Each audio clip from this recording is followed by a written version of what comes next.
Hello and Happy New Year's! I figured I'd do a little bonus video here to kick off the new year, and I'm going to be looking at my top 5 deluxe class figures from 2020. The reason that I'm sticking to deluxe class figures is I considered doing a full, top 5 my favorite Transformers list from 2020, but I feel like a lot of the same things would be similar on a lot of other people's lists, like Skylink, Scorponok, Earthrise Optimus Prime. Like, those are all fantastic figures and would definitely make my top 5. But to kind of look at some figures that, like, not that they don't get appreciation, but like the majority of what I bought this year was deluxe class figures. So I figured that it would be, I don't know, maybe a little bit different to look at those in specifically. But first off, let's go to number 5. Alright, for number 5, I'm going to be selecting Earthrise Wheeljack. And I'll show off with all the other mold mates, but specifically this one is the one that I'm going with here. I think it's the best use of this mold so far, the original. I was really jonesing for a new Wheeljack figure this year, because the last Wheeljack figure I had in my collection that was kind of my stand-in for a while was that Generations Wheeljack, which was a really good figure, but the arms just would not stay on after I'd had it for a little while, and now the car didn't scale with more recent figures, so this guy was a welcome addition to my collection. Of course, the remold, or the repaint and remold that he had, was Exhaust. He also shares a lot of parts with Earthrise Sunstreaker, who honestly feels enough like his own figure, but it does use a lot of the same inner workings. The legs are all the same. I'm not going to list everything, but it almost feels like it's its own separate figure, and I considered putting him on this list too because he's really good. But yeah, gotta be Wheeljack. Wheeljack is definitely the best looking one here. So yeah, let's move on to number 4. For number 4, I'm going to be selecting Earthrise Prowler. This was, really all 3 of the uses of this mold, Blue Streak and Smokescreen as well, are just really fantastic, and it was really hard to pick between the 3 of them.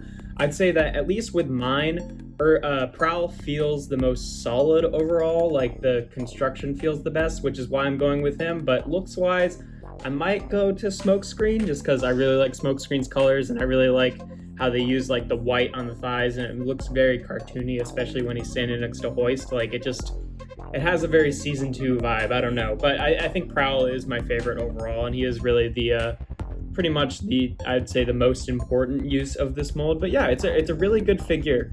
It's got sometimes can be kind of a pain to transform, but not really. But he just looks so good in both modes. It's got decent articulation, and the car mode scales well, even though it's a little bit longer than say Cliff Jumper or Bumblebee, which is accurate. And just looking at the Siege mold, which I thought was really fantastic at the time, and then comparing him to this guy, it just makes that mold look kind of terrible, which doesn't really say anything about that mold as much as it does these guys, because they just look really, really good. I like the proportions of the chest and how they're a bit more rounded. The head sculpts on all 3 of them I think are better than the Siege versions, but yeah, that's going to be my number 4 pick.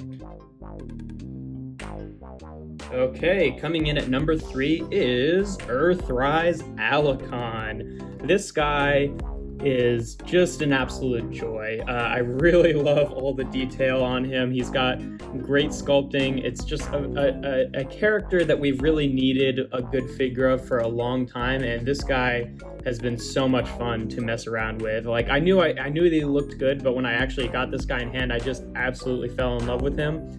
As for other uses of this mold, the only other use it's had is the Pit of Judgment exclusive Bailiff from the Pit of Judgment set, and I think I still like the original colors better. It just pops a little bit more, but they're both really good figures. The only reason I'm not putting them even higher on this list is because the alt mode is a little bit iffy. It suits its purpose, but like really the robot mode is the part that shines. So I find that for that reason, I don't actually pick them up and actually mess around with them all that much, because like I really just like him in robot mode, and he looks great on the shelf. But yeah, that's the reason he's not even higher. But yeah, these guys make a great addition, and he is sitting at the 3rd spot here. All right, coming in at number 2 is a figure that maybe not even looks as good as some of the figures I've put lower on the list, but I found is just one that I've like really played with almost the most out of any toy this year, and that is Earthrise Ironworks. These guys, I mean, the weaponizers in general are the weaponizers, but also the base guys. Really are a lot of fun to mess around with, and I think that out of the 4 of them, he is my favorite. The other use of this mold was Grease Pit, of course, and he's also really good and also looks fantastic, but just the overall body style of this figure, I think, suits that more like industrial color scheme that Ironworks has, which is why I like him a little bit more. But yeah, they're both really good.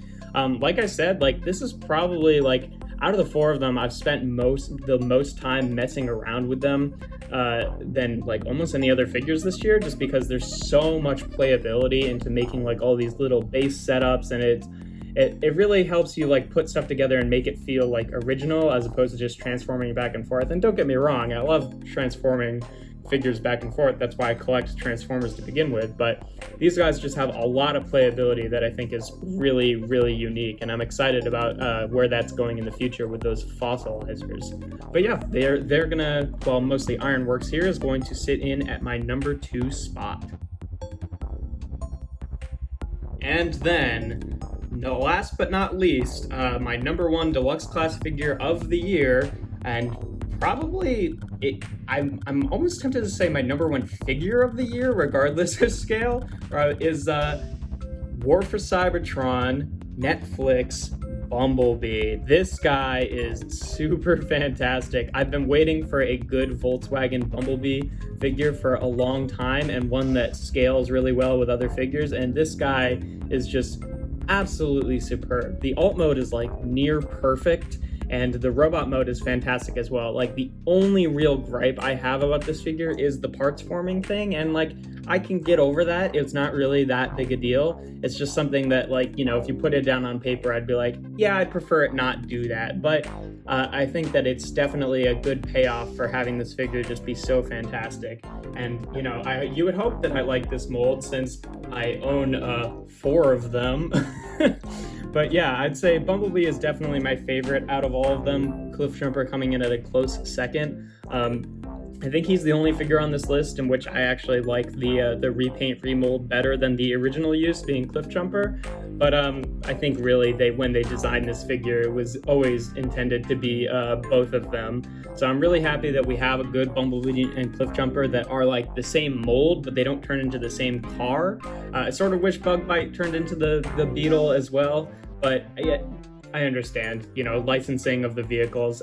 These 2 are both really great as well, but these guys really shine out, but especially Bumblebee, because I am a huge sucker for Volkswagen Beetles, and he just turns into a really nice one. You know, I'll transform him real quick. Just look at that Beetle mode. It's just so perfect. It's got the rearview mirror only on one side, but it doesn't like stick way out and look weird, because like even though that's accurate, you know, like we don't generally think of the car having that feature, but it's staying accurate but also looking like not too unobtrusive. I love that he's got little Volkswagen logos on his wheels and on his hood there. It's just like a really perfect little Beetle mode. I would say, like, yeah, my things is like the parts forming. I wish he was a bit more yellow, and like the head sculpt I took a little bit of getting used to, but otherwise this is just a near perfect figure and definitely earns my my top spot for 2020. But yeah, if you've got any opinions on these, make sure to let me know what your top 5 figures, or specifically your top 5 deluxes, have been for 2020. But either way, if you like this video, make sure to leave a like and consider subscribing. I usually do BotBots reviews on Tuesday and Thursday, and then other reviews on Sundays. This is a bit of a bonus video, but yeah, there we have our top 5 figures, or top 5 deluxes for 2020. Number 1 being Netflix Bumblebee.